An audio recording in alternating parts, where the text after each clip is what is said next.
இதை கேட்ட 1 மணி நேரத்தில் உனக்கு நல்லது நடக்கும். ஓம் முருகா போற்றி போற்றி. முருகனை நம்பினால் முழுவதுமாக கேள்.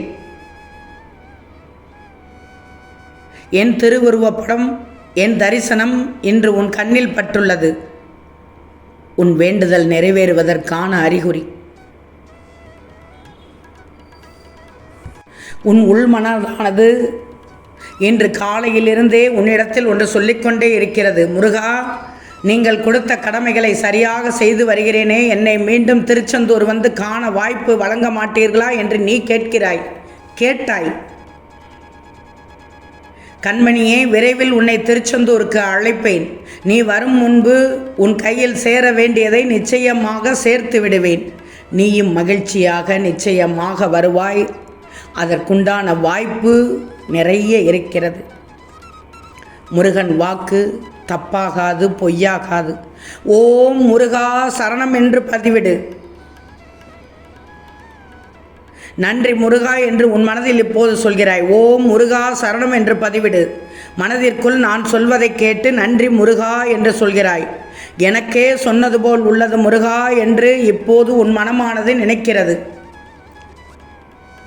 நீ எத்தனை முறை என்னிடம் வந்தாயோ ஒவ்வொரு முறையும் அதே கேள்விதான். என்னை சுற்றி இருப்பவர்களில் யாரையும் நம்ப முடியவில்லை முருகா, நான் யாரை நம்புவது என்று உன் மனமானது கேட்கிறது. அப்போதும் இப்போதும் எப்போதும் உன் முருகன் உன்னிடத்தில் சொல்வது, உன் உணர்வுகளுக்கு மதிப்பளிக்கும் உறவை மட்டும் நம்பு. அப்படிப்பட்ட உறவை இதுவரை பார்த்ததில்லை முருகா என்று சொல்லாதே. பார்த்தாய், ஆனால் இன்னும் உணரவில்லை. நீ இன்னும் உனக்குள் இருக்கும் என்னை பார்க்கவில்லையா? நான் உன்னுள் தான் இருக்கிறேன். உன் மூச்சில், உன் இதயத்தின் துடிப்பில், உன் கண்ணீரின் புனிதத்தில். நீ உன்னை அறிந்தால் என்னை பார்க்கலாம். அப்படி என்றால் சொல்லு தங்கமே. நீ இன்னும் உனக்குள் இருக்கும் என்னை பார்க்கவில்லை என்றால் என் மீது நீ கொண்டிருக்கும் பக்தி உண்மையானது தானே. ஆனால் அந்த உண்மையை உணர்வதற்கான நேரம் இதுதான். உன்னை நம்பு தங்கமே, உன்னை நம்பு. அதுவே என்னை நம்புவதற்கு அர்த்தம். ஒரு சில விஷயத்தை வேண்டாம் என்று நான் பலமுறை உணர்த்தியும் ஏன் அதை உணர்ந்து கொள்ளாமல் மறுபடியும் அதே வட்டத்திற்குள் சுற்றுகிறாய்?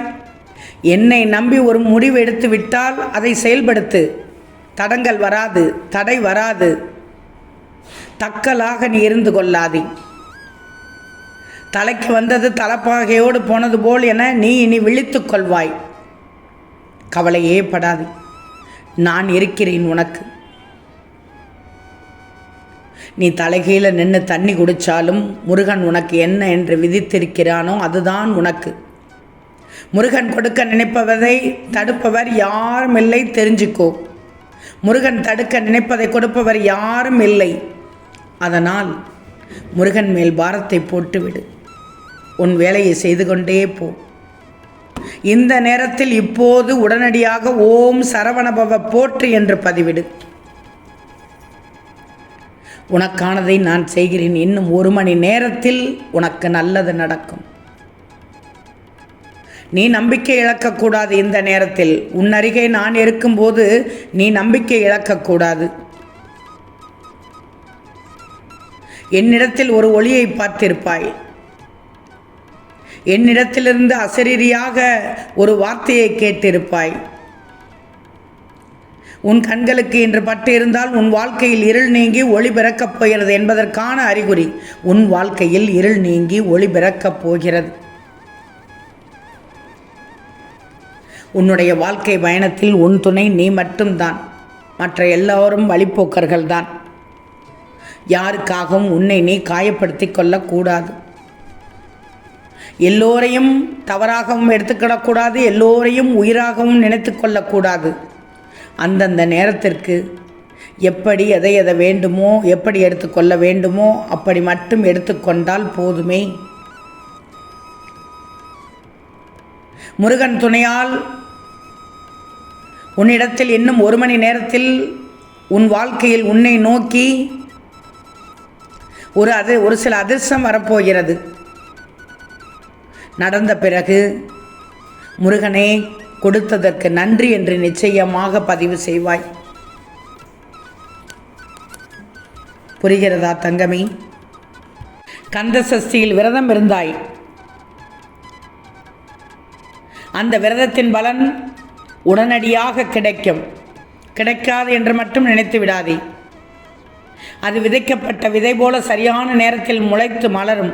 உன் வாழ்க்கையில் எதிர்பாராத அமைதியும் தடைகளை தாண்டும் ஆற்றலும் மனநிறைவும் நீண்ட நாட்களாக காத்திருந்த ஒரு காரியம் நிறைவேறுவதும் அந்த அருளின் அறிகுறி. கந்த சஷ்டியின் பலன் வெளிப்படும் நேரம் உன் மனம் முழுமையாக நம்பிக்கையோடு அமைதியாக இருக்கும் தருணம்தான். இன்னும் 1 மணி நேரத்தில் நடக்கப் போகிறது. உன் சோதனைகள் சற்று முடிவுக்கு வரப்போகிறது. நீ வேண்டியது கந்தனின் கரத்தில் கிடைக்கும். உன் விரதம் வீணாகாது. அது உன் வாழ்க்கை பாதையை தெய்வீக ஒளியால் நிரப்பப் போகிறது. கஷ்டம் வரும்போது கலங்கி நிற்காதே. முருகா என்று அழைச்சிக்கோ, அப்பா என்று அழைச்சிக்கோ, வடிவேலா என்று அழைச்சிக்கோ. உன்னை காக்க ஓடோடி வருவேன். இது உன் முருகன் தரும் வாக்கு.